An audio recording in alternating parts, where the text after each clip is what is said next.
ओ सुनील दादा म्हणत आहे खूप पावडर लावली. कुठे लावली पावडर? सुनील दादा वेलकम आहे, स्वागत आहे. सुनील दादा म्हणतात आज खूप पावडर लावली वाटतंय. नाही हो दादा लावले, तिकडूनच गावाला फोटो काढले धुळीमध्ये. गावाला धूळ होती तिथे फोटो काढले आंब्याच्या झाडापाशी आमच्या.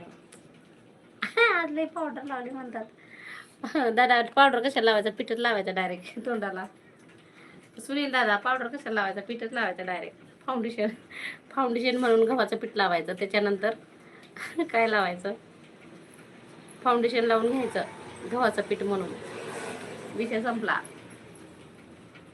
नाही लावायची हो दादा, मी तुम्ही लाईव्ह मध्ये बघता मला, लाईव्हला बघता मला तुम्ही. मी एकदम साधी आहे हो दादा, एकदम साधं आणि सिंपल राहते मी. सुनील दादा आहे तशीच राहते मी. पावडर